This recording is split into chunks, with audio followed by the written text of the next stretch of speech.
Eu deveria ter percebido desde a primeira mensagem ignorada, desde aquele "depois te aviso, pai", que nunca virava a resposta. Mas a gente sempre acha que exagera, que a vida adulta dos filhos é corrida, que não é pessoal. Talvez seja isso que faz um homem da minha idade continuar acreditando que ainda faz parte da família que ajudou a construir, mesmo quando as portas vão sendo fechadas devagar, uma a uma. A primeira batida veio numa tarde de quarta-feira, 3 dias antes do Dia de Ação de Graças. Eu estava sentado na varanda, lendo o jornal que eu já não lia muito, mais pela rotina do que por interesse, quando meu telefone vibrou. Vi o nome da minha filha na tela e por um instante senti aquela sensação infantil de alegria boba. Aquela mesma alegria que um pai sente quando um filho ainda pequeno corre para contar que ganhou um desenho na escola. Atendi na primeira chamada. Não deu nem 2 segundos para perceber que ela estava escolhendo as palavras com cuidado, como quem anda descalça sobre cacos de vidro. Pai, então, sobre o jantar deste ano. Eu ouvi o som de pratos ao fundo, vozes, passos, como se ela estivesse falando comigo enquanto arrumava a mesa. Curioso, porque ainda faltava muito para o jantar daquela noite. Ela sempre foi assim, pronta para receber visitas, nunca para receber o próprio pai. Nós vamos fazer aqui em casa de novo, ela disse, como se fosse novidade. Ela sempre fazia lá, desde que se casou com o homem que parecia ter virado o centro da vida dela. Mas este ano vai ser um pouco diferente. Minha mão apertou o telefone sem eu perceber. A voz dela ficou leve, quase ensaiada. Não vamos convidar todo mundo, pai. A casa está meio cheia e não temos espaço suficiente. Ela respirou fundo antes de completar. Então chamamos só os pais do Mark. O jeito como ela disse só me cortou de um jeito estranho, como se eu fosse um item de prateleira tirado da lista de compras por falta de orçamento. Eu fiquei em silêncio por alguns segundos, tentando encaixar as peças. Os pais do Mark, sempre eles, sempre convidados, sempre exaltados, sempre prioridade. Eu não tenho nada contra eles, mas sabia exatamente o que significava ser colocado para fora da mesa enquanto eles se sentavam como os convidados de honra. Eu podia ter perguntado por quê. Podia ter dito que, se faltava espaço, eu podia comer no balcão, no quintal, até no carro se fosse preciso. Podia ter pedido para ela ao menos tentar me incluir. Mas um homem da minha idade aprende que mendigar afeto é pior do que ficar sozinho.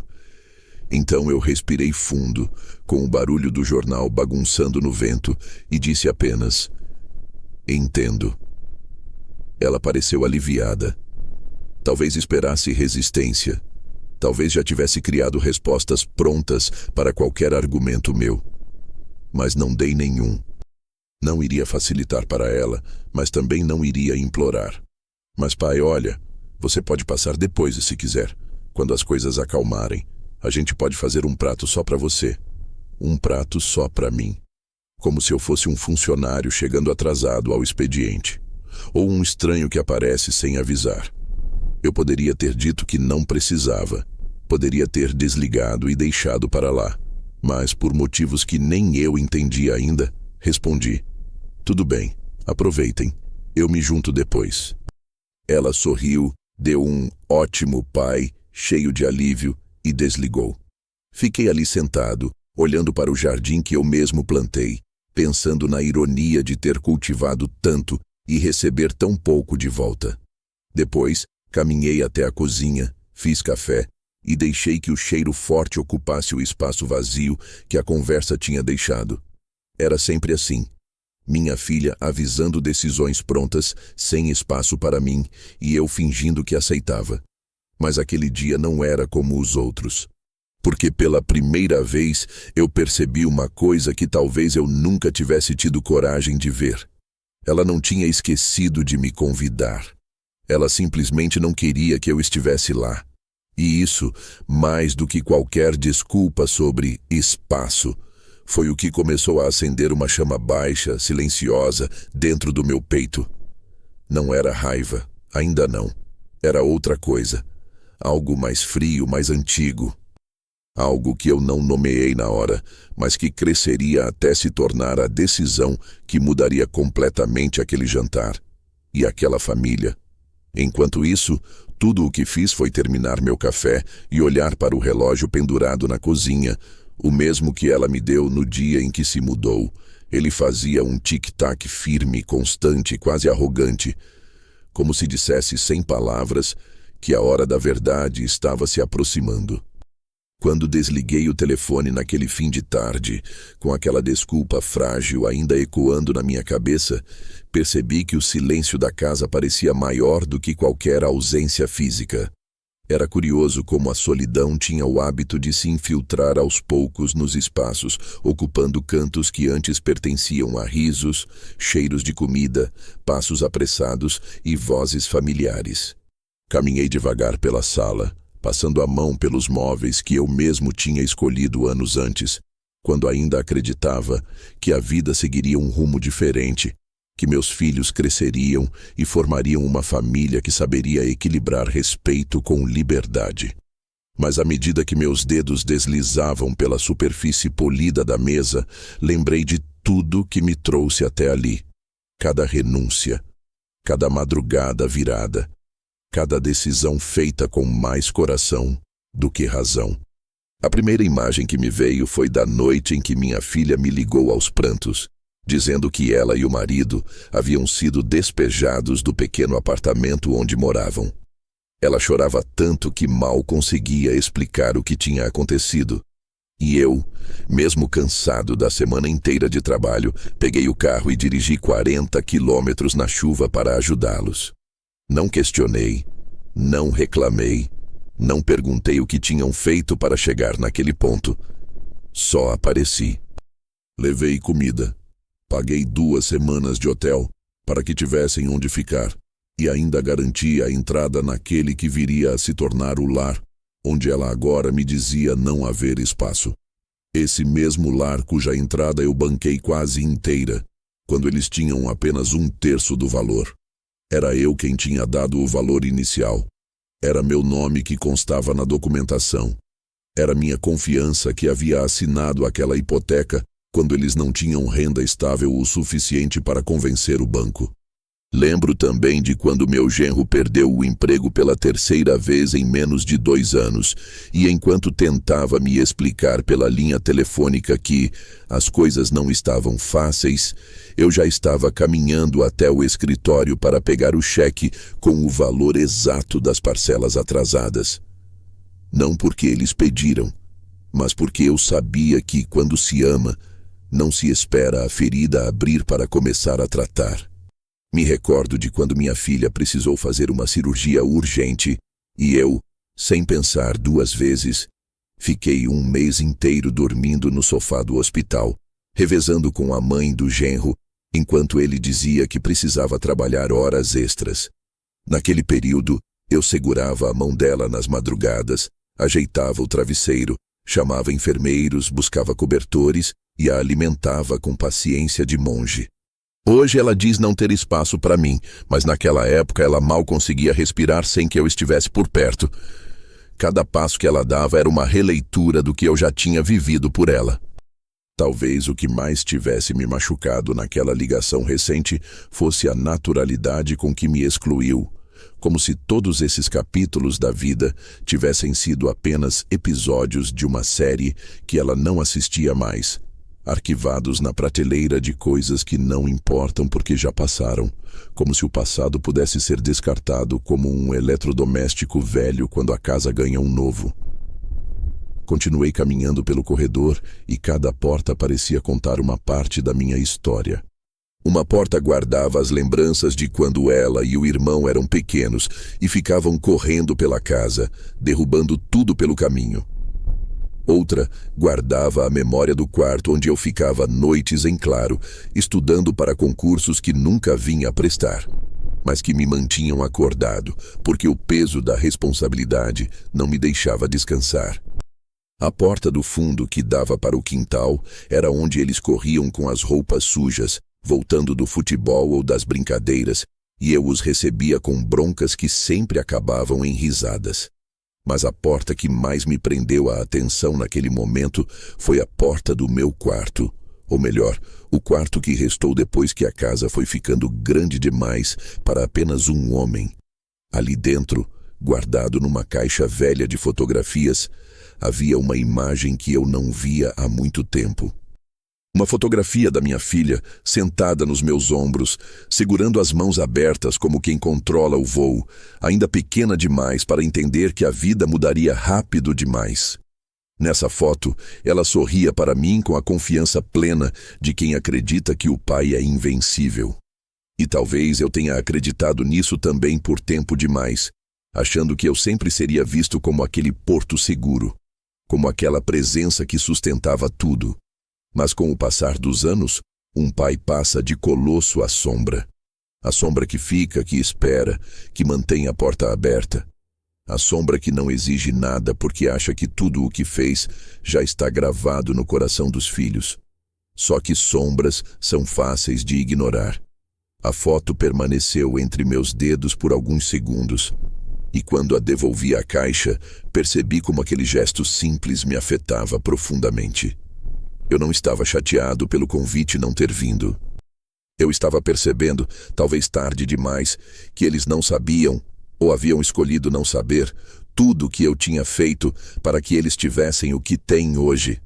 Um homem aprende cedo que amor não é contabilizado em números, mas em presenças. E eu sempre estive presente. Mesmo quando não queria, mesmo quando doía, mesmo quando a vida parecia grande demais para mim e pequena demais para as minhas expectativas. Mas naquele momento, naquele fim de tarde silencioso, eu percebi algo que ainda ecoaria nos próximos dias.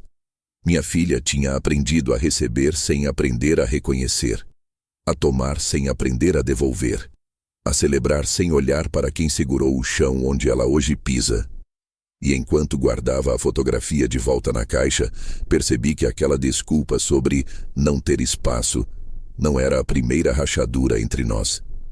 Era só a primeira que ela achou que eu aceitaria sem reagir. Mal sabia ela que aquele jantar seria diferente.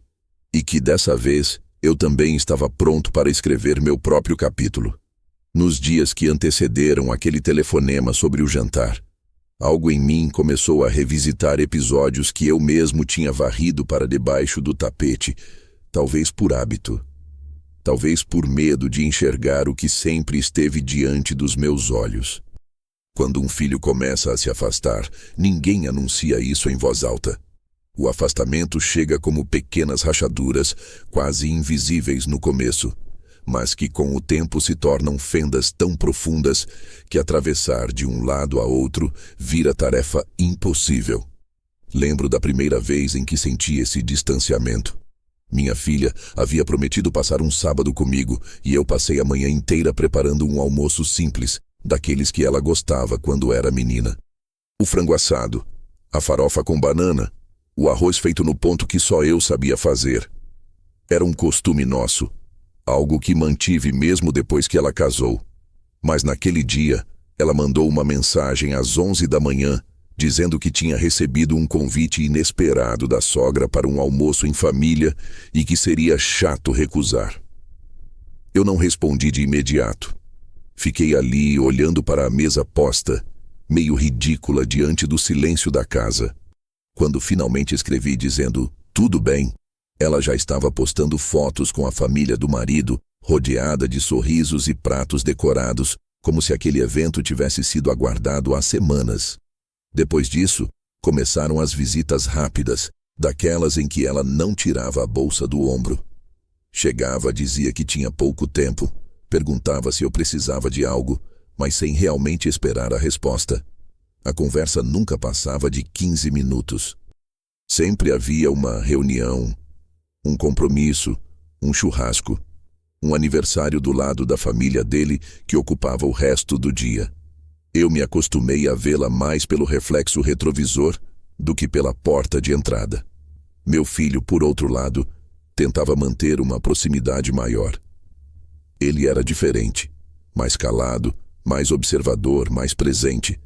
Não tinha a mesma relação com o genro, e talvez por isso também fosse tratado como um detalhe secundário nos encontros familiares da irmã.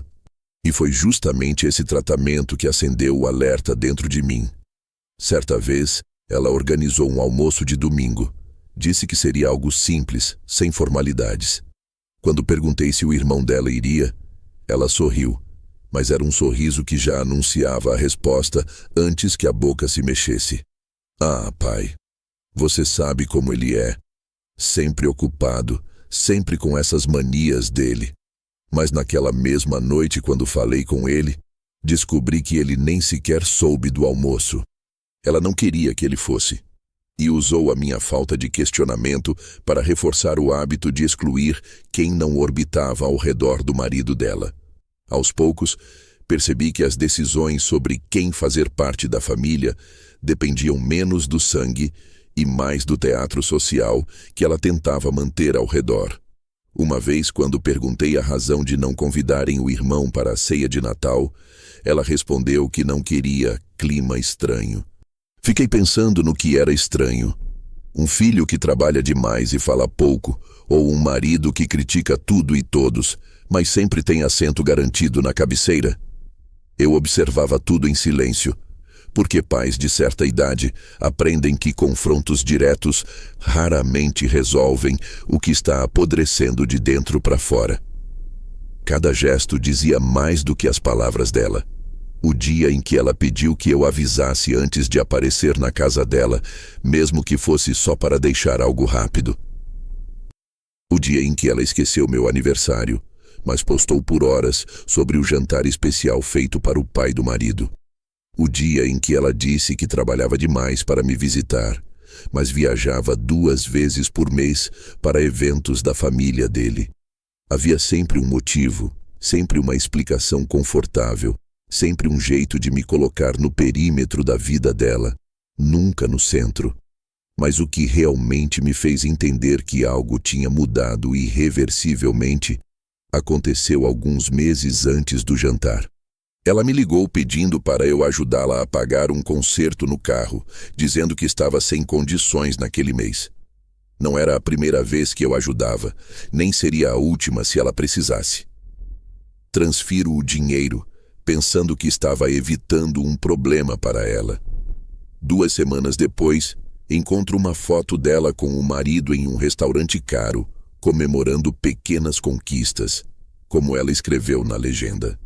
Quando perguntei discretamente, ela disse que já estava tudo resolvido e que eu não precisava me preocupar.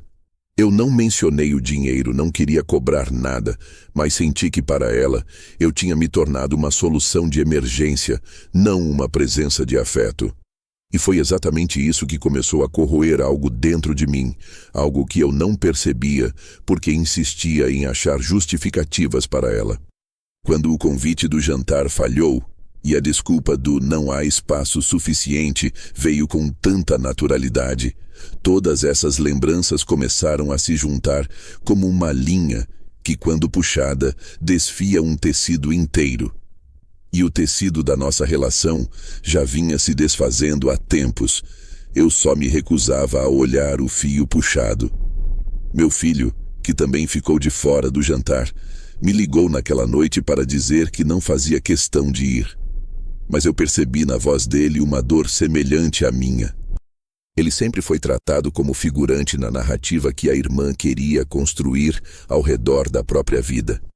Talvez fosse por isso que, mesmo sem conversarmos sobre isso diretamente, eu senti que ele havia sido empurrado para o mesmo lado do muro onde eu estava há anos.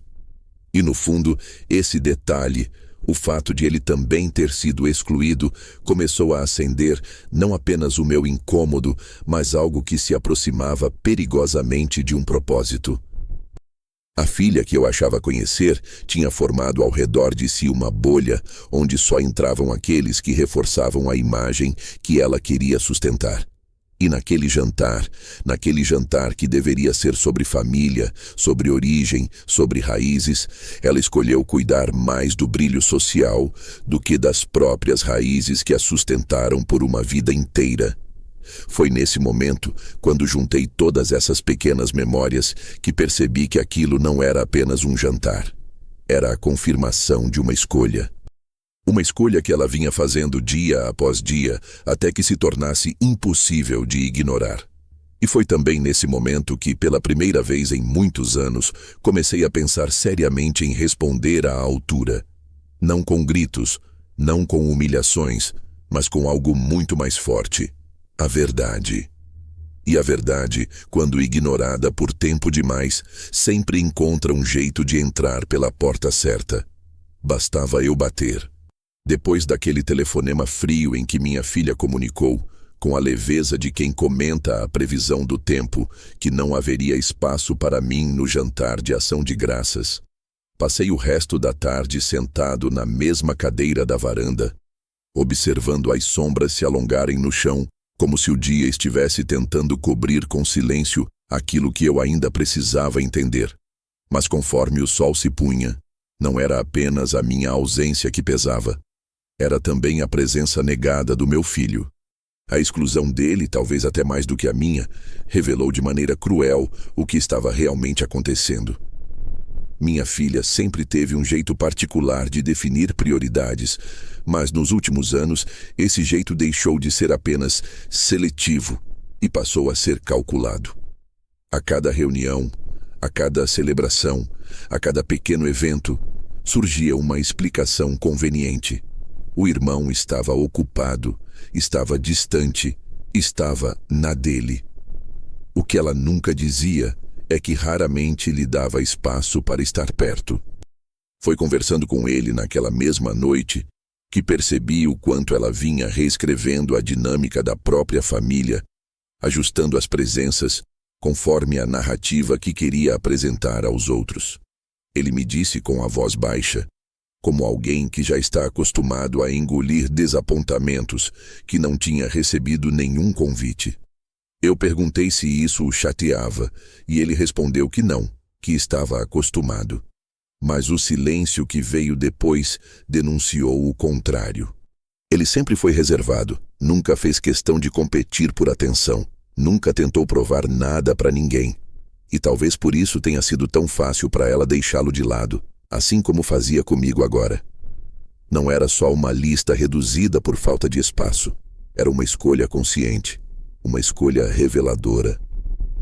Eu sabia quando meu filho mentia, mesmo quando tentava esconder. A voz dele tremia nas pausas, e naquela ligação havia uma pausa atrás da outra. Ele disse que ficaria bem, que passaria o feriado sozinho mesmo, talvez assistindo algum jogo ou aquecendo uma sopa congelada. Mas eu, sentado na varanda, segurando o telefone com força demais, percebi como aquilo tudo parecia irônico. Justamente os dois homens que sempre estiveram ao lado dela, o pai que segurou todas as quedas e o irmão que dividiu todos os segredos de infância, eram agora os primeiros descartados da mesa que um dia sonhamos montar juntos. A partir daquele momento, algo dentro de mim começou a se organizar. Não era vingança, não era raiva, era entendimento. Entendimento de que minha filha havia transformado o dia de ação de graças em uma vitrine. O jantar não era sobre gratidão, mas sobre quem ela queria exibir. Quem entrava naquela casa eram as pessoas que reforçavam a imagem perfeita do casal, com a sogra que traz presentes caros, o sogro que conta histórias que impressionam, o marido que posa como anfitrião impecável. Todos eles formavam um quadro bonito, elegante, socialmente apreciado. Eu e o meu filho, no entanto, não cabíamos nessa moldura. Nós éramos o lado cru, real, imperfeito da história. O lado que não dá boas fotos. O lado que lembra da origem, dos perrengues, das dívidas antigas e dos sacrifícios apagados. E ela não queria isso ali. Não naquele jantar que precisava ser admirado pelos olhos certos. Quanto mais eu pensava, mais percebia que aquele evento não era uma decisão isolada. Era a culminação de anos de pequenas exclusões. As datas em que ela dizia que não dava. Os encontros remanejados para dias que não serviam para mim. As visitas às pressas. As festas às quais eu só descobria depois pelas redes sociais. E sempre, sempre justificadas pela falta de tempo ou espaço, como se tempo e espaço não fossem escolhas, e sim acidentes inevitáveis. Passei a mão pelo rosto, tentando entender quando foi que minha filha começou a me tratar como alguém que se encaixa apenas quando sobra lugar. Talvez tenha sido no dia em que ela se casou e seu marido passou a ditar o ritmo da família. Ou talvez no dia em que percebeu que a admiração dos outros a nutria mais do que o carinho que vinha de casa. Ou talvez a transformação tenha sido lenta, tão silenciosa quanto a água que desgasta a pedra, sem que ninguém perceba, até que a pedra esteja partida ao meio. O mais doloroso, no entanto, não era ser descartado. Era entender que, para ela, isso era normal, era prático, era conveniente. Eu comecei a perceber que nada do que eu fizera, as noites em claro, as contas pagas, os abraços, as viagens à escola, as idas ao hospital, os conselhos dados com paciência, tinha peso suficiente para me garantir um lugar à mesa que eu ajudei a construir. Nesse fluxo de pensamentos, uma imagem me veio à mente. Minha filha pequena, segurando meu braço enquanto caminhávamos até a feira aos sábados, pedindo que eu carregasse ela no colo porque seus pés estavam cansados. E ali, entre sacolas e banquinhas de comida, ela sempre dizia a mesma frase: "Pai, você é meu lugar favorito no mundo." Eu acreditei nisso por muito tempo, talvez mais do que deveria. Agora, décadas depois, ela dizia que não tinha espaço para mim. Era quase poético, se não fosse trágico. E foi nessa ironia amarga que algo dentro de mim se realinhou. Eu entendi que aquela exclusão não era apenas um golpe emocional. Era um diagnóstico. Minha filha não me via como prioridade, não via o irmão como prioridade e não via problema nenhum em construir uma família em que nós dois seríamos peças descartáveis. O que ela não sabia, o que jamais passou pela cabeça dela, é que havia outra peça no tabuleiro, uma peça que ela nunca imaginaria. Uma peça que mudaria completamente o rumo daquele jantar.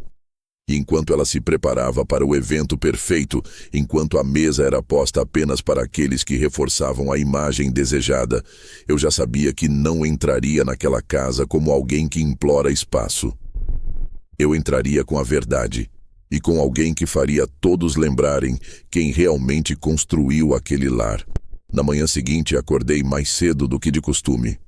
A casa ainda estava mergulhada naquela penumbra azulada que antecede o amanhecer. E por alguns minutos, fiquei simplesmente deitado, observando o teto, como se ele pudesse me responder o que eu ainda não tinha formulado.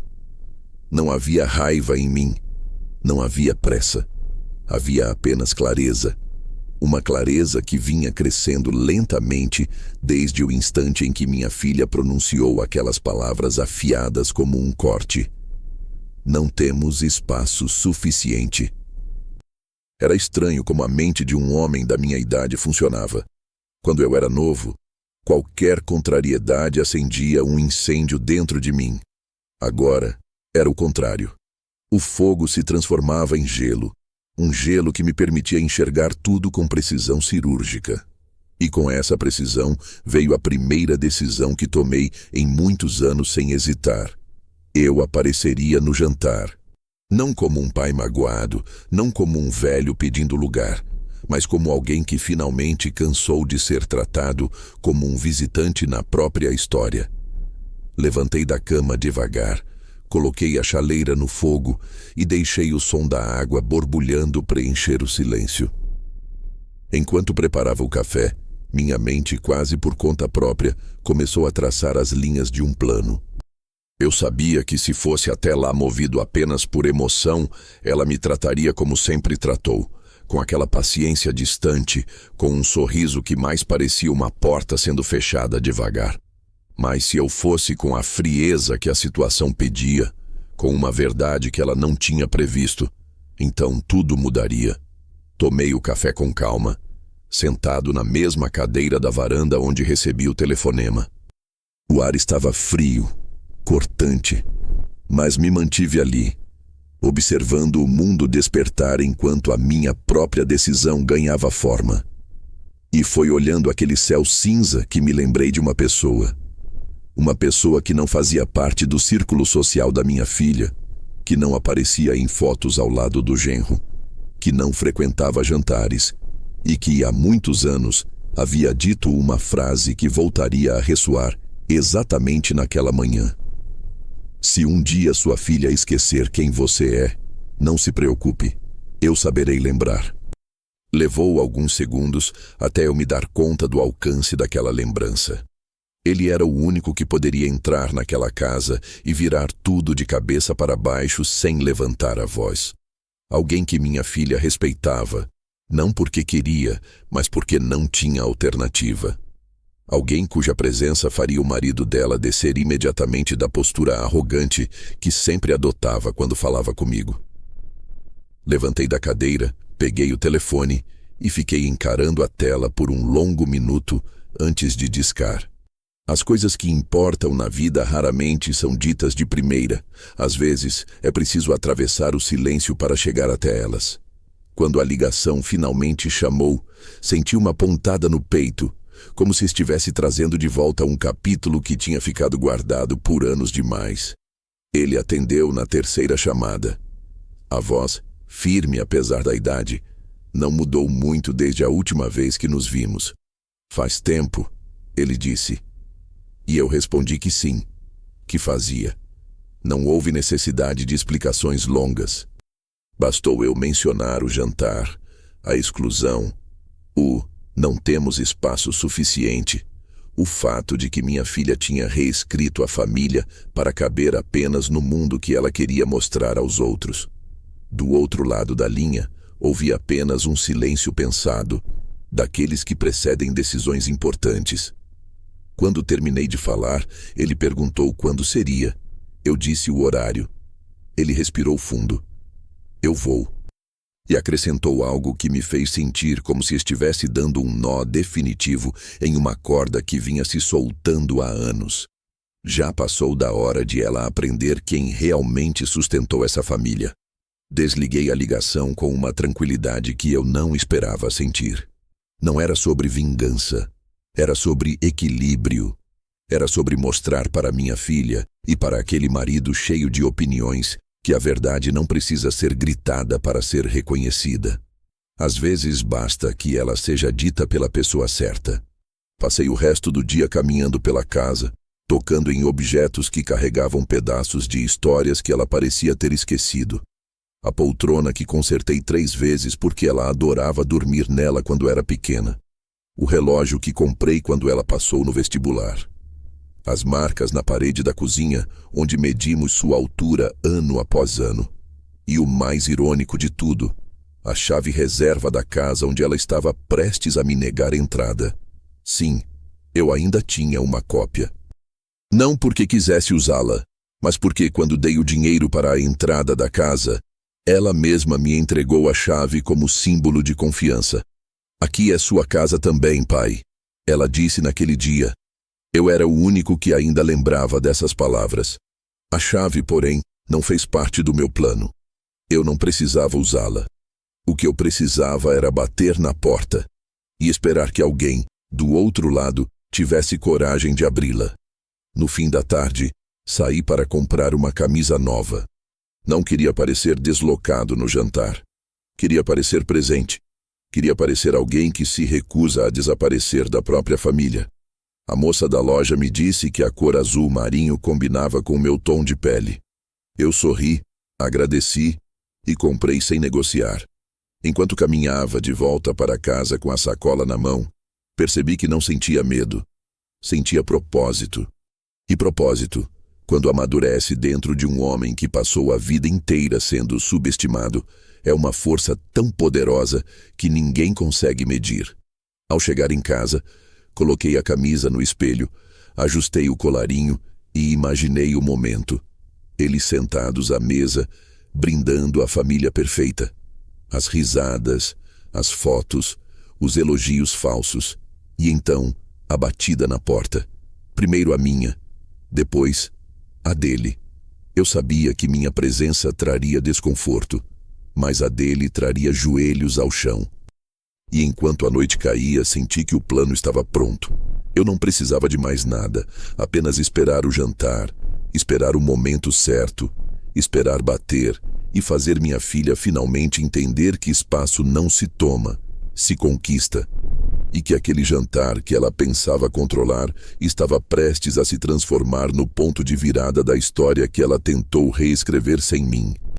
No dia do jantar, acordei antes mesmo do despertador tocar, como se o próprio corpo soubesse que aquela quinta-feira não seria apenas mais um feriado, mas o ponto em que todas as peças desalinhadas dos últimos anos finalmente se encaixariam, revelando a imagem inteira que eu evitara enxergar por tanto tempo. A manhã estava silenciosa, quase parada, e enquanto preparava meu café, percebi que havia algo diferente no ar. Uma espécie de calma tensa, como o clima anterior a uma tempestade que ainda não se formou, mas que já se anuncia no horizonte. Tomei o café devagar, sentado na varanda, observando os vizinhos começando a carregar sacolas, travessas e caixas de sobremesa nos carros, todos indo para seus próprios jantares, suas próprias celebrações, suas próprias mesas cheias. E por um instante, admito, senti o peso do que significava ser excluído da mesa da própria filha, ainda mais em um dia como aquele. Mas o sentimento não durou muito. Não havia tempo para me apegar à tristeza. Tudo o que eu precisava fazer já estava em movimento. Curioso como, à medida que o relógio avançava em direção à tarde, eu não sentia nervosismo, apenas uma estranha sensação de lucidez, como se tudo estivesse sendo organizado em prateleiras dentro de mim. A camisa nova ainda estava no cabide, esperando o momento certo. Tomei banho, me arrumei com calma, penteei o cabelo, coloquei o relógio de pulso que tinha pertencido ao meu pai. Era engraçado pensar que, mesmo depois de tudo, eu ainda queria chegar com dignidade, com postura, sem jamais dar à minha filha o espetáculo emocional que ela talvez esperasse caso eu tivesse cedido ao impulso de aparecer aos gritos. Eu não era esse tipo de homem. Não mais. No início da tarde, o telefone tocou. Era o meu filho. Perguntei se ele estava bem, e ele disse que sim, embora fosse evidente, pelo tom da voz, que estava longe disso. Ele perguntou se eu iria ao jantar. Por um momento pensei em dizer a verdade, mas percebi que ainda não era hora. Então respondi que sim, que passaria lá depois como convidado de segunda chamada. E tentei rir para aliviar o clima, mas o riso saiu torto. Ele suspirou. Disse que passaria o feriado sozinho, e eu ouvi a respiração dele do outro lado da linha, pesada, resignada, como a de alguém que aprendeu a se acostumar a migalhas. Quando desligamos, senti uma pontada de culpa, mas ao mesmo tempo percebi que aquilo também precisava mudar. A exclusão dele não era menos grave do que a minha. E, de certa forma, o que aconteceria naquela noite seria por mim e por ele. À medida que as horas avançavam, imaginei o que deveria estar acontecendo do outro lado da cidade. Minha filha provavelmente correndo pela casa, ajeitando toalhas, posicionando talheres milimetricamente ao lado dos pratos, conferindo se o marido tinha comprado o vinho certo, arrumando almofadas que ninguém realmente precisa, mas que ficam bonitas nas fotos. O genro, sempre com aquele ar de anfitrião exagerado, provavelmente afinando seu discurso sobre tradição e união familiar, como se fosse o pilar moral de todos ali. E os pais dele, que sempre aproveitaram cada oportunidade para subir mais um degrau na escada social imaginária da qual tanto se orgulhavam, já devem ter chegado carregando presentes minuciosamente embrulhados, discursos ensaiados e sorrisos largos demais para serem sinceros. Eu podia ver tudo isso na minha mente como se estivesse lá, sentado num canto qualquer da sala, invisível para eles. Mas naquele ano eu não seria invisível. A tarde se alongou até se transformar num entardecer dourado. Saí de casa no horário exato em que sabia que o jantar começaria a ser servido. O céu estava limpo, o ar levemente frio, e enquanto dirigia pelas ruas familiares, percebi que não estava indo para lá como um intruso, mas como alguém que finalmente exigia ser visto. A cada quarteirão, meu coração batia num ritmo firme, não acelerado, mas constante, como passos de alguém que finalmente entendeu onde precisa estar. Ao dobrar a rua da casa dela, pude ver pela janela iluminada o contorno das pessoas sentadas à mesa. A silhueta do sogro, com sua postura rígida, a sogra inclinada para a frente em direção à travessa como se estivesse fazendo questão de ser a protagonista daquela refeição, o marido da minha filha posando para uma foto enquanto levantava a taça de vinho, e ela, minha filha, sorrindo para a câmera com aquele sorriso largo que aprendeu a usar como escudo, o mesmo sorriso que eu via quando ela tentava esconder qualquer coisa. Era um retrato perfeito, um retrato falso. Ainda dentro do carro, observei por alguns segundos aquela cena que parecia saída de uma revista. All American Family reinventada, apenas sem o pai e o irmão verdadeiros. E então, chegou o momento de desligar o motor, abrir a porta e caminhar até a entrada. A rua parecia silenciosa demais, como se estivesse segurando o ar em expectativa. Parei diante da porta, respirei fundo e bati 3 vezes. Não muito forte, não muito baixo. Apenas o suficiente para que todos dentro da casa soubessem que alguém havia chegado. Primeiro, ouvi passos acelerados, vozes cochichando, cadeiras arrastando, como uma coreografia improvisada. Depois, a maçaneta girou. Era o marido da minha filha quem abriu a porta, e seu sorriso, antes ensaiado para as fotos, se desfez no instante em que me viu. Atrás dele, minha filha apareceu com o rosto congelado entre a surpresa e o desconforto. A sogra parou de mastigar.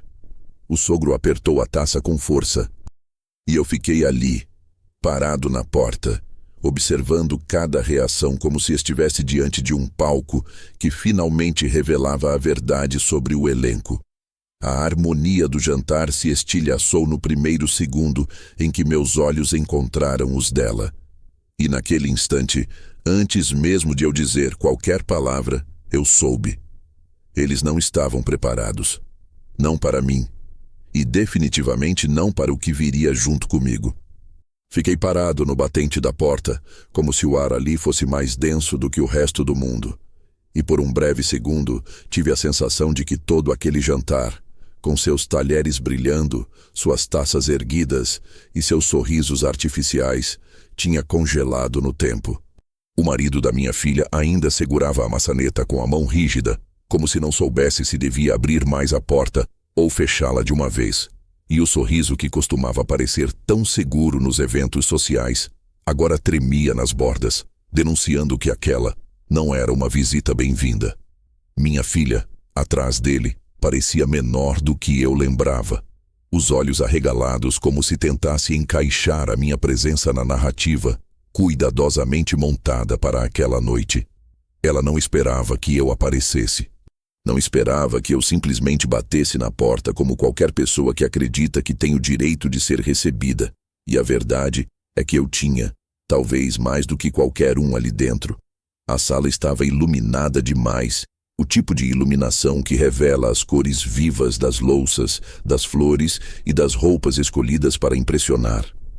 A mesa, posta com uma perfeição meticulosa, parecia quase uma provocação. Havia espaço. Muito espaço. 6 lugares, sendo que apenas 4 estavam ocupados. Um lugar vazio no canto inferior, outro à esquerda do sogro, ambos com guardanapos dobrados e pratos perfeitamente alinhados, esperando por alguém. Alguém que, evidentemente, não seria eu. O cheiro do peru recém-cortado se espalhava pela casa, misturado ao aroma de ervas, manteiga e vinho, criando um ambiente acolhedor demais para a exclusão que eu acabara de presenciar. Era uma ironia cruel que aquele jantar tivesse sido montado em nome da gratidão, mas não tivesse lugar para quem mais merecia um assento. Eu respirei fundo e senti o frio da noite entrar comigo quando dei um passo à frente, sem ultrapassar o limite da porta, Apenas o suficiente para que todos na mesa me vissem com clareza. A sogra, sentada com suas joias exageradas, levou a mão ao peito de maneira teatral, como se minha presença fosse uma afronta pessoal. O sogro, sempre arrogante, ergueu o queixo como um juiz prestes a anunciar uma sentença.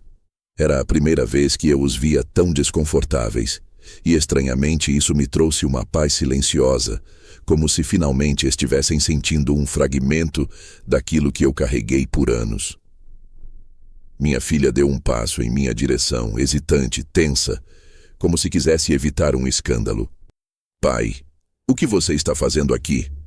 A voz dela saiu baixa, fina, como se cada palavra estivesse sendo medida para não desagradar quem estava às suas costas.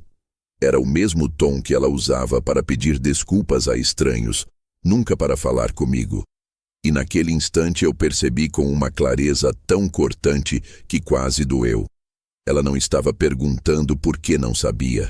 Estava perguntando por que tinha medo da resposta. Eu mantive o olhar fixo nela, olhos nos olhos. Não precisei elevar a voz, não precisei suspirar, não precisei tremer. Apenas disse: você disse que não tinha espaço para mim, mas acho que tem sim. Ou então vocês mentiram.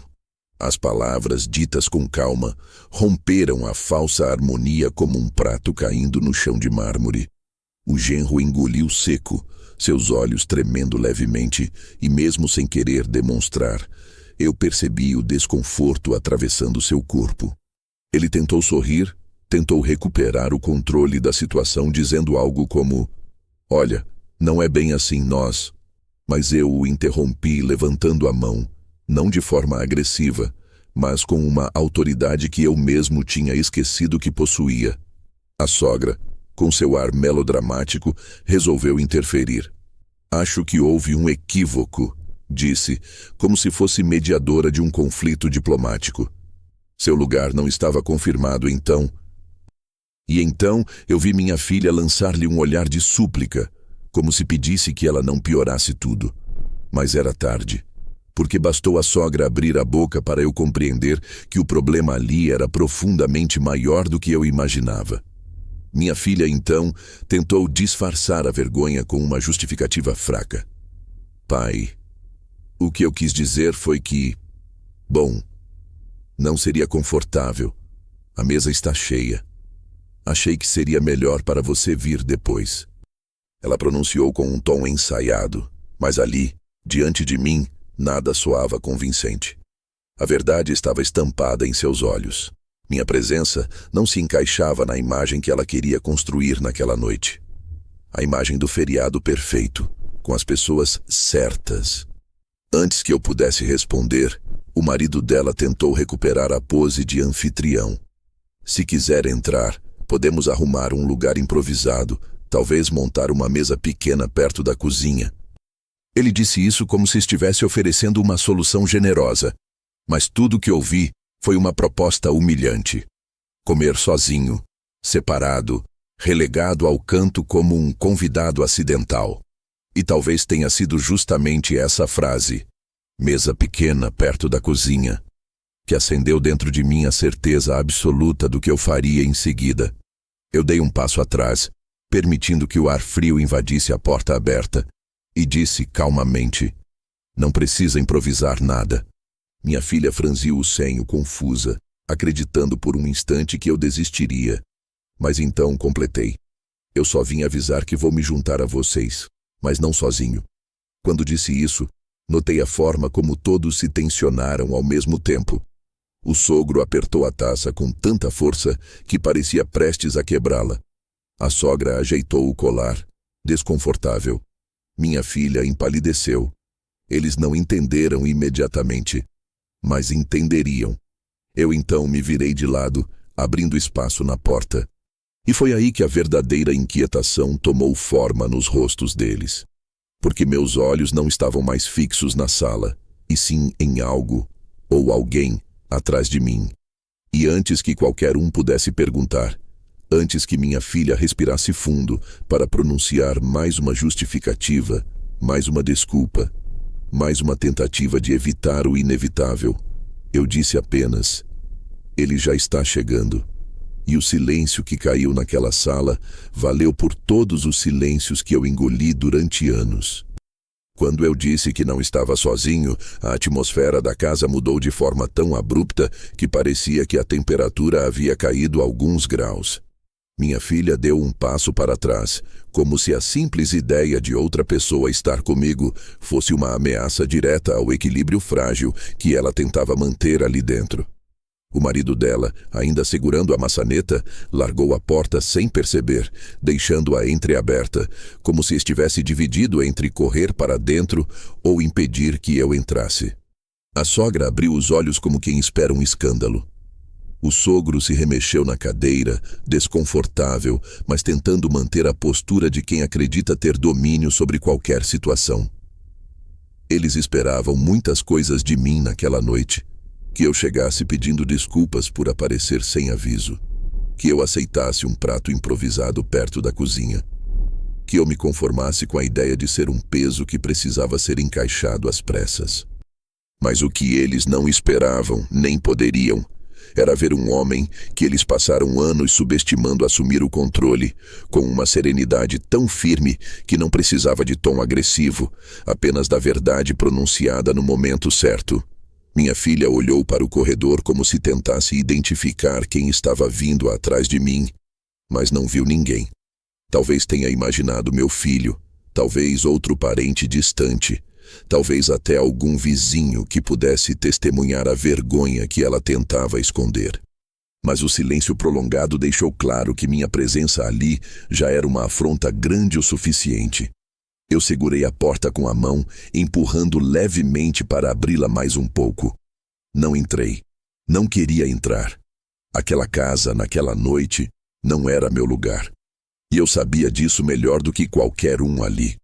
Eles tinham feito questão de me mostrar isso.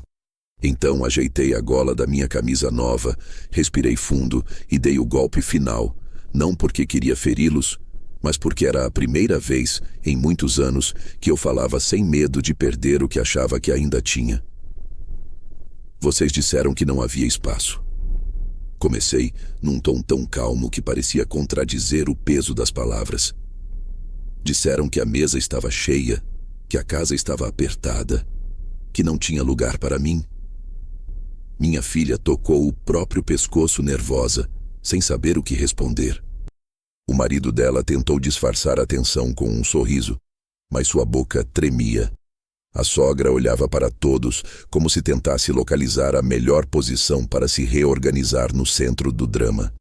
O sogro inclinou-se para a frente, atento, como se quisesse antecipar onde aquela conversa iria terminar. Foi então que dei o passo que separava todos os anos de omissão da primeira verdade dita em voz alta. Se não há espaço para mim, então vocês também não precisam estar aqui. E antes que alguém achasse que tinha entendido errado, conclui com a frase que fez o ar escapar da sala, como se todas as janelas tivessem sido abertas ao mesmo tempo. Saiam da minha casa. A reação não foi imediata. Primeiro vieram os segundos longos, esticados, em que ninguém parecia capaz de processar o que eu tinha dito. Depois vieram os olhos arregalados, os lábios trêmulos, a incredulidade. Minha filha foi a primeira a falar. Como assim? Sua casa? A voz saiu fina, cortada ao meio por um medo que ela nunca sentiu antes. O marido dela se virou para mim, confuso, tentando encaixar aquilo em alguma lógica que ainda lhe mantivesse no controle. Olha, com todo respeito, essa é a nossa casa. A casa da nossa família. Eu respirei fundo, sem pressa. A calma que senti naquele instante não era natural. Era construída, lapidada ao longo de anos em que fui colocado à margem da família que ajudei a sustentar. A escritura da casa, respondi. Aquela que vocês nunca leram por completo ainda está em meu nome. Meu nome e o dela. Metade minha, metade da sua esposa. Os olhos da minha filha se encheram de pânico. O marido dela empalideceu. O sogro deixou a taça cair levemente sobre a mesa, fazendo um barulho agudo, como se o cristal tivesse percebido antes de todos que algo importante estava prestes a desmoronar. A sogra apertou a mão no peito de novo, dessa vez por um motivo real. Mas isso foi anos atrás, ela gaguejou. Sim, respondi sem perder a compostura, e eu nunca passei a escritura adiante. Nunca assinei nada que retirasse meu nome. Não porque eu quisesse mandar em nada, mas porque achei que vocês eram família. E que família não exclui quem construiu o teto que está sobre a cabeça dela. Minha filha levou as mãos à boca. Ela jamais imaginou que sua tentativa de reorganizar a família deixaria de fora justamente o homem que possibilitou aquela casa existir. Ela nunca pensou que, ao montar seu castelo social, estava construindo em terreno que não era totalmente dela. Pai, você não faria isso.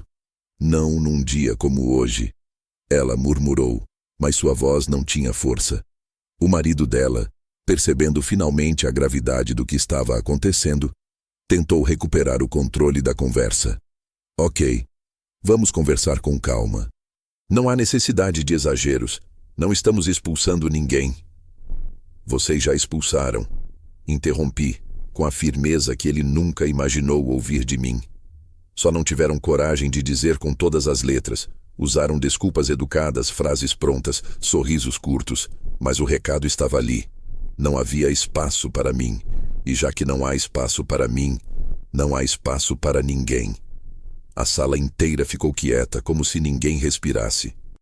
A sogra puxou a cadeira para trás, pronta para se levantar, mas sua expressão denunciava que ainda não entendia completamente a situação.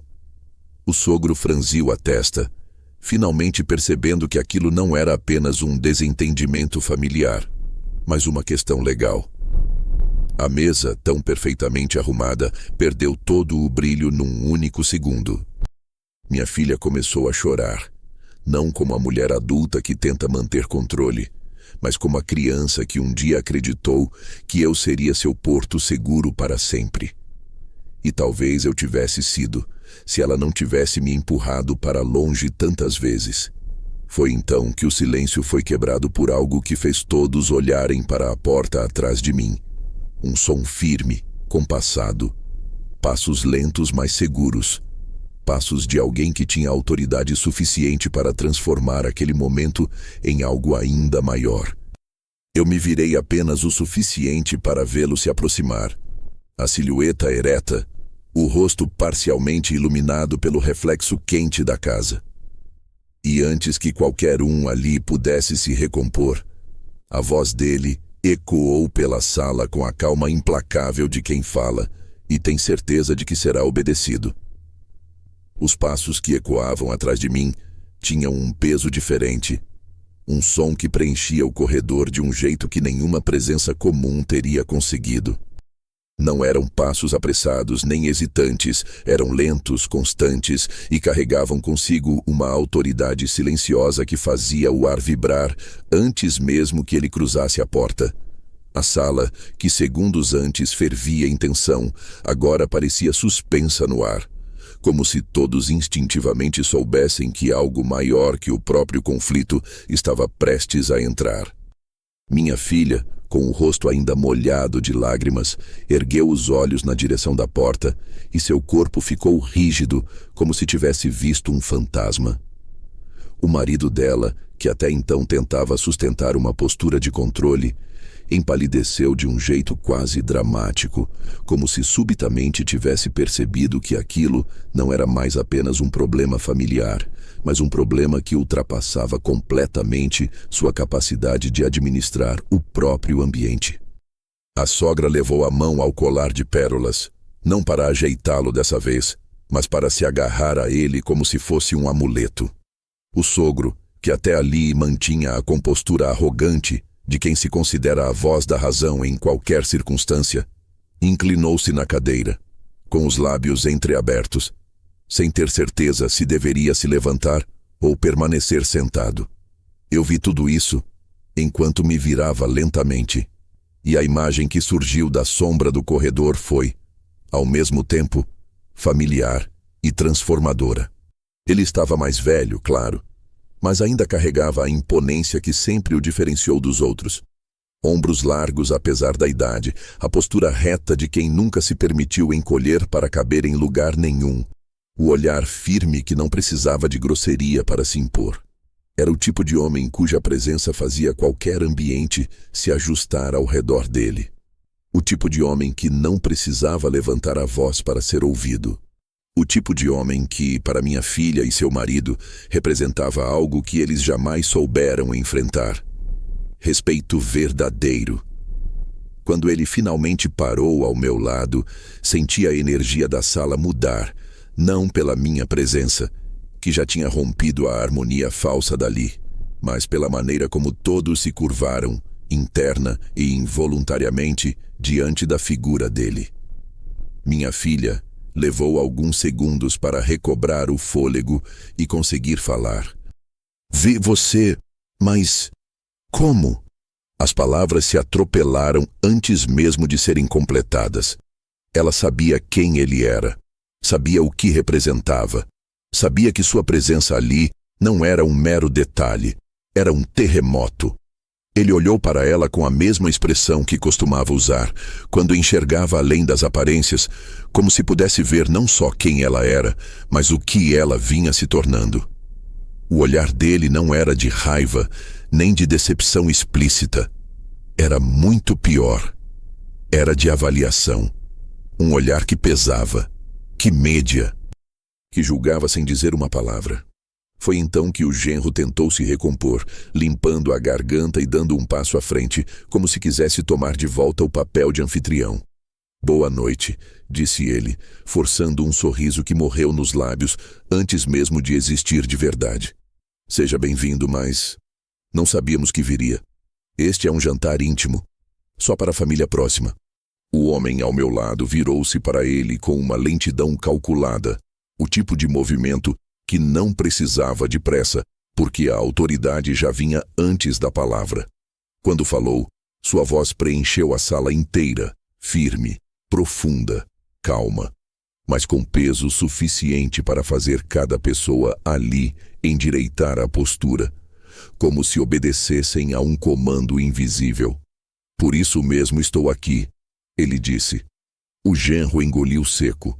A sogra ajeitou a saia. Minha filha parou de respirar por 2 segundos. E então, como se apenas declarar presença não fosse suficiente, ele deu mais um passo para dentro da sala, obrigando a todos a recuar mentalmente. A casa, tão cuidadosamente preparada para impressionar, parecia menor, quase apertada, diante da postura dele. Vocês acham que podem decidir quem faz parte da família? Perguntou ele, agora olhando diretamente para minha filha. Acreditam que podem excluir o próprio pai, o homem que deu a vocês o teto que agora usam para afastá-lo? Acham que podem redefinir tradições, raízes e histórias para montar uma mesa bonita que esconde a feiura das atitudes? A voz dele não aumentou em nenhum momento. Não precisou. Sua presença falava por si. Minha filha tentou se justificar. Não foi isso. A gente só não tivemos espaço. O olhar dele a cortou como uma lâmina afiada. Não foi falta de espaço, ele disse. Foi falta de caráter. A frase caiu na sala como um trovão silencioso. Ninguém se mexeu. Ninguém piscou. A sogra ficou roxa. O sogro apertou a mesa com tanta força que os dedos tremeram. O marido dela pareceu murchar, como se tivesse levado um golpe invisível. Minha filha levou a mão ao rosto, como se tentasse esconder a vergonha que finalmente sentia. Só então, o homem ao meu lado colocou a mão no meu ombro, não como apoio, mas como declaração. Este homem aqui, disse ele apontando para mim sem me olhar, foi a pessoa mais honrada que já conheci. Ajudou vocês quando não tinham nada. Abriu portas quando todas estavam fechadas. Sustentou essa família com trabalho e sacrifício. Ele caminhou ao redor de mim e encarou diretamente o genro. E vocês, com arrogância e ingratidão, tentaram empurrá-lo para fora da própria história. O genro começou a balbuciar algo, mas foi interrompido por um gesto breve da mão dele, como se dissesse, não fale.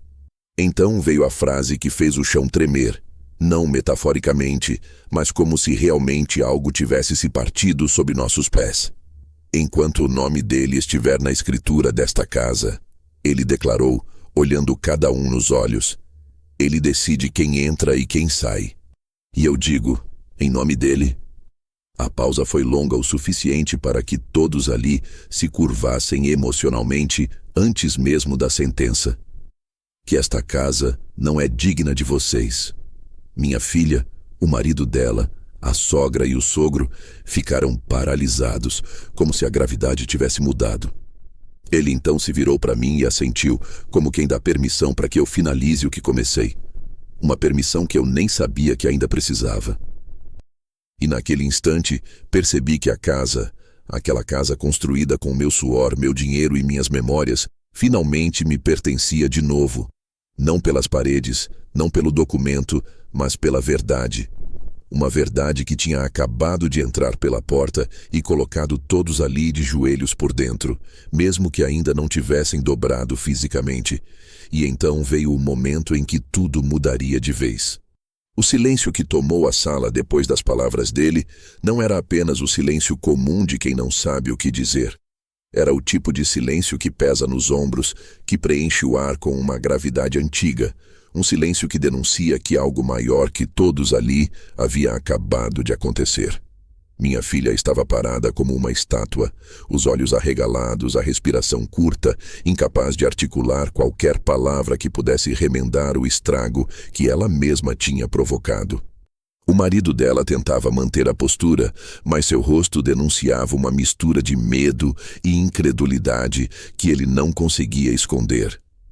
A sogra parecia ter encolhido na cadeira, as joias reluzindo sob a luz da sala, como se buscassem chamar atenção para qualquer coisa que não fosse a vergonha estampada em seu rosto. O sogro, sempre altivo, agora tinha a expressão de alguém que percebeu, tarde demais, que estava diante de uma força que jamais havia considerado. E tudo isso acontecia enquanto o homem ao meu lado respirava com calma, sem pressa, sem necessidade de impor medo, apenas deixando que a verdade tomasse seu lugar natural. Ele caminhou até o centro da sala com passos firmes, sem pedir licença, sem pedir permissão. Como se aquela casa, que até minutos antes parecia um palco cuidadosamente montado para receber apenas um tipo de público, finalmente estivesse sendo devolvida ao seu verdadeiro dono moral. Minha filha deu um passo à frente, como se quisesse impedir o desfecho iminente, mas recuou no instante em que ele levantou a mão num gesto mínimo de autoridade. Era impressionante como uma simples inclinação de sua cabeça tinha o poder de prender todos ali no lugar. Ele olhou para mim primeiro, e naquele olhar havia um reconhecimento silencioso, uma forma de dizer sem falar nada, que aquele momento não era apenas meu. Era nosso. Um acerto de contas que ele carregava quase tanto quanto eu. Então ele se virou para minha filha, e quando falou, sua voz saiu tão firme quanto uma sentença judicial. Você se esqueceu de quem te levantou quando você não tinha nada, disse, sem elevar o tom. Se esqueceu da mão que bancou, que apoiou, que construiu. E pior, esqueceu por conveniência. Minha filha tentou balbuciar alguma explicação, mas ele continuou sem lhe dar espaço. Vocês montaram esta mesa para impressionar estranhos e excluir quem deveria estar no centro dela. Vocês fizeram desta casa um monumento à vaidade, não à gratidão. A sogra finalmente se levantou, talvez acreditando que poderia se inserir no diálogo e suavizar o impacto. Nós só queríamos um jantar tranquilo, sem complicações. Com todo respeito, senhor. A frase morreu antes de nascer porque ele virou-se para ela com um olhar tão profundo que fez com que ela se sentasse novamente, quase contra a própria vontade. Era como se ninguém ali tivesse sequer a permissão moral de respirar sem que ele autorizasse. Ele voltou-se então para o genro, que agora parecia ter perdido 20 anos de segurança e ganhado 20 de insegurança. Você, disse ele apontando sem agressividade, mas com precisão cirúrgica, construiu sua vida aos pés deste homem e nunca reconheceu isso. Permitiu que sua mulher apagasse o próprio pai da mesa que ele ajudou a pagar e se manteve confortável com isso. O genro tentou falar, mas a voz não saiu. O sogro, percebendo que não haveria defesa possível, ajeitou a gravata como se aquele gesto pudesse salvá-lo de algo, mas não salvava. O homem então caminhou até mim, colocou a mão firme no meu ombro e disse com uma calma que atravessou o corpo de todos ali: Este homem é o pilar desta família, e eu, como o parente mais velho, venho reafirmar o que eles esqueceram. Ele fez uma pausa lenta e solene, voltando-se novamente para todos. A partir de hoje, enquanto o nome dele estiver nesta escritura, a palavra dele é lei. Minha filha, com lágrimas correndo pelo rosto, caiu de joelhos. Não por devoção, não por obrigação, mas porque algo dentro dela finalmente quebrou. A máscara, talvez, ou a certeza falsa de que seus atos jamais trariam consequências. O marido dela, logo em seguida, ajoelhou-se também, mais por medo do que por arrependimento verdadeiro. A sogra, tremendo, colocou-se de joelhos apoiando-se na cadeira, enquanto o sogro, o homem que jamais se curvaria a ninguém por vontade própria, fez o mesmo quando percebeu que não havia alternativa digna naquele momento. A sala inteira estava de joelhos, e eu, parado ali, vendo-os naquele estado, não senti prazer, nem vingança, nem triunfo. Senti apenas um tipo raro de reparação. Não era sobre poder, era sobre verdade. Minha filha ergueu o rosto, chorando de forma descontrolada, e sussurrou: Pai, por favor, não faça isso. Eu me abaixei até ficar diante dela, não para humilhá-la, mas para que ela pudesse, pela primeira vez em anos, me enxergar como homem, não como o recurso invisível que ela manipulava. Eu não estou tirando nada de vocês, disse com a voz baixa, porém firme. Eu só estou devolvendo a verdade ao lugar dela. E a verdade é simples. Vocês me tiraram desta família muito antes de eu bater nesta porta. Ela chorava, repetindo: Desculpa, desculpa. Mas as palavras soavam vazias, como se ela ainda estivesse tentando salvar a imagem e não o relacionamento. Foi então que o homem ao meu lado fez algo que ninguém esperava. Ele colocou a mão na cabeça do sogro, como se estivesse ordenando que se levantasse, e disse: Chega, levantem-se. A vergonha já cumpriu seu papel. Um a um, eles se levantaram. Lentos, desconcertados, menores do que quando chegaram. A sala, antes tão viva e decorada, parecia agora um cenário desmontado, onde nada fazia sentido. Ele olhou ao redor e disse a sentença final: Vocês só poderão recuperar este lar quando recuperarem o respeito. E então virou-se para mim, encostou brevemente sua testa na minha, um gesto antigo de família, e disse: Agora, a decisão é sua. Eu respirei fundo, senti o peso daquele momento e respondi: Saiam todos. Eles não discutiram. Não tinham como. Não tinham mais argumento, nem desculpa, nem máscaras. Um a um, pegaram suas bolsas, casacos, celulares e saíram pela mesma porta pela qual eu entrei. Não houve gritos, não houve plateia. Só passos pesados de quem finalmente entendeu que não se brinca com quem sustenta a família por décadas. Quando a porta se fechou, o homem ao meu lado colocou a mão no meu ombro outra vez e disse: Às vezes é preciso quebrar para reconstruir. Eu olhei a casa vazia, silenciosa, e respondi: E às vezes é preciso esvaziar para dar espaço ao que realmente importa. Ele sorriu com aquela serenidade firme de quem sabe quando um ciclo terminou. E então, no mais profundo instante daquela noite, compreendi que a casa estava finalmente limpa. Não de objetos, mas de mentiras. E ali, naquele chão onde antes faltava espaço para mim, havia agora espaço de sobra.